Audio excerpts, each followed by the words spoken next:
Hello everyone, my name is Jairaj and welcome to another video on REST API general discussion.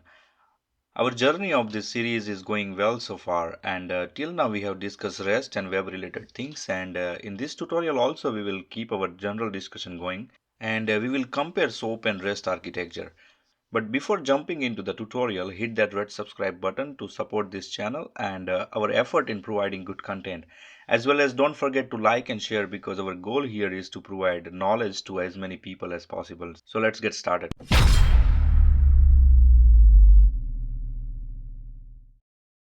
First, let's start this discussion with a little bit information about SOAP.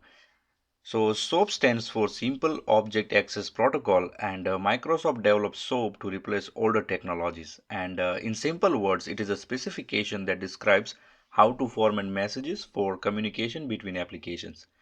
But before SOAP, there were other technologies like DCOM, Distributed Component Object Model, and a COBRA, Common Object Request Broker Architecture.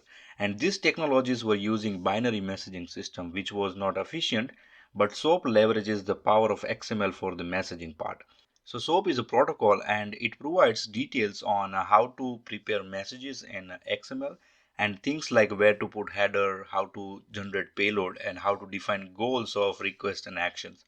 But after initial release of SOAP, IETF, Internet Engineering Task Force, standardized this. So this IETF is an international community of network engineers, network designers, operators, researchers, and vendors. And these people are concerned about the future of the internet. So standardization of SOAP was done with expansion and scalability in mind. And to achieve this standardization, there were set of rules in SOAP such as WS addressing, WS security, and WS policy, and much more.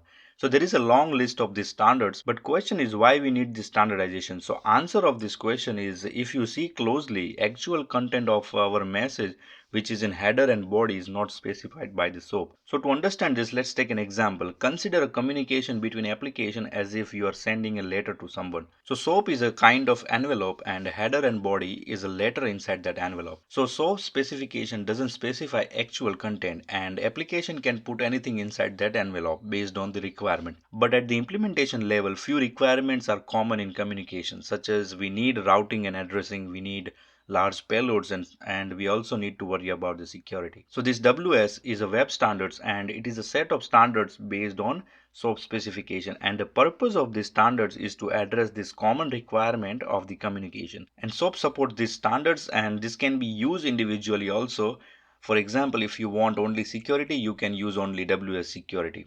And these standards also help in development, deployment, management, and governance and composition of the services. So moving ahead, when this envelope or request reaches the providers, body and header inside that envelope needs to be understood by provider for operations and runtime types.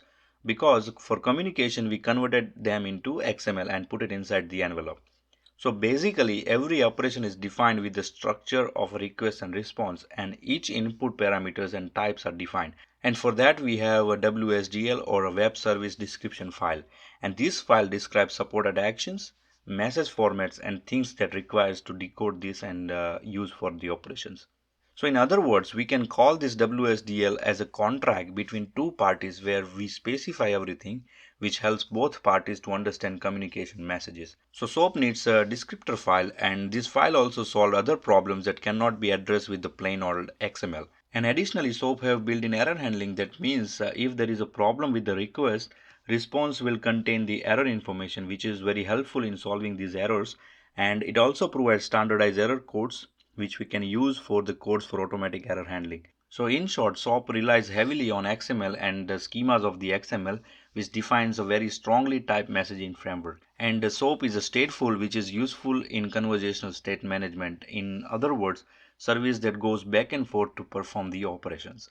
So this was general idea about SOAP, and now let's see comparison between SOAP and REST. And we will compare SOAP and REST based on few criteria. So let's start with it. So first comparison is what is it? So SOAP is a complete protocol whereas REST is an architectural style with a few web constraints and it is not a complete protocol. It needs HTTP as a protocol for the communication. So next one we have is architecture and SOAP have service oriented architecture. That means SOAP exposes application logic as a service or it performs an operations, and this makes it a function driven architecture, whereas REST is a resource oriented architecture, and REST accesses resources and exposes the data, which makes REST a data driven architecture. Next we have is a transfer protocol. So SOAP can use any transfer protocol such as a SOAP over HTTP or SOAP over JMS, and these standard protocols makes communication easy over different levels such as firewalls and proxies, whereas REST only can use HTTP, which is easy to understand because of the methods such as get, post, put and delete, but it is also an limitation of the REST. Next we have is communication. So SOAP follows a distributed communication where process involves multiple sub-processing over the different servers,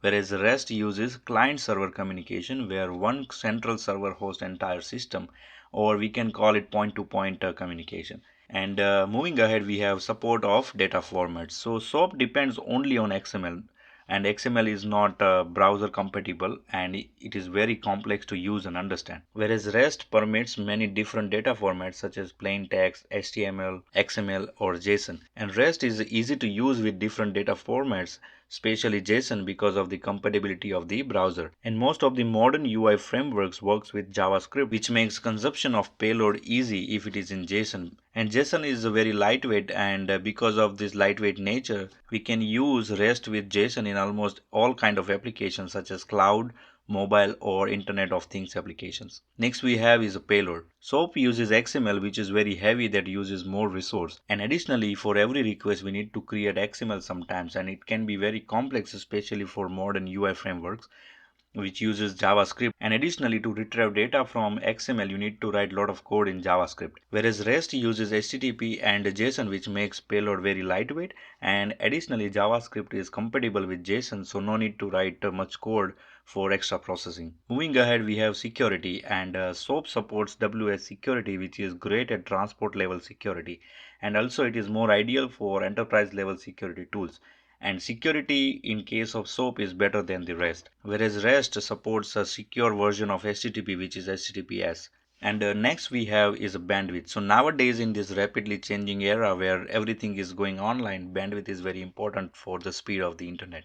And SOAP uses more bandwidth because of envelope style of payload transport, and it also needs WSDL5, which is an additional cost on the bandwidth, whereas the REST is very lightweight in terms of design. And additionally, REST uses JSON, which gives an additional advantage on these current internet scenarios, especially mobile applications, which needs faster response with back and forth call. And SOAP is not good choice for mobile application. Also nowadays, mobile devices are increasing rapidly, and this is creating a lot of load on the internet. So for mobile application, REST is a good choice because of its lightweight behavior.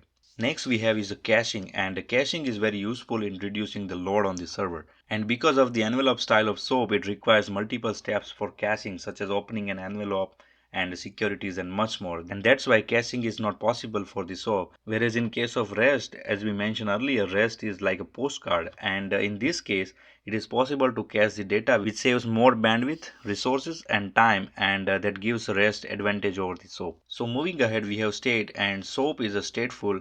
That means server keeps track of all the clients, which is also one reason for why caching is not possible. And additionally, while communication, if disconnection or interruption happens, the trying action requires lot of initialization configuration because of the state and the status code, which is one of the concern in the scalability. Whereas for REST, it is not a stateful, so server doesn't need to know the state of the client, which makes caching easy. And in case of disconnection, the reconnection is very easy because of the fact that each request is independent of each other, which makes it more scalable. Next we have is the dependency. So SOAP is tightly coupled with the server, and they have strict contract for communication, which makes complex to understand while development, as well as very difficult to update because of this contract. Whereas in case of REST, which is not depend on the server, which makes it is easy to understand and easy to update. And moving ahead, we have ease of use. So in case of SOAP, client needs information about everything before beginning of the interaction. And testing is difficult because of the reason and because of the fact that it requires a multiple layers of dependency in the architecture. But in case of SOAP, this development is easy sometimes because we have ready-made standard available and we can use it, and especially for security and transactions. Whereas in case of REST, client needs almost no knowledge about API to communicate, which makes testing easy, and also REST is easy to understand because of the simple architecture, and this all makes development faster. And last but not least, when to use what. So for e-commerce and finance applications, SOAP is better choice because of the security. And for the application like social networking or photo editing, REST is a good choice. So these are the comparison of REST and SOAP, but higher level both fulfills the requirements. So choosing what to use is depends on two things. First is personal preference, and another thing is the requirement. Such as SOAP is preferred for financial application because of the security and built-in ACID compliances, whereas while developing a public APIs, REST is preferred because of the scalability, caching, as of use, and the compatibility with the browser and other data formats. So currently in this fast and rapid growing internet applications where most APIs are without any contracts or agreement, this REST is more natural choice, but SOAP have its own fan following. So few people prefer to work with the SOAP. So that's all for now in this tutorial, and don't forget to like and share because our goal here is to provide knowledge to as many people as possible. So put your questions and suggestions into comment box and I will try my best to give the answers to those, and see you in next tutorial. Till then, like, share, subscribe and keep learning. Thank you very much.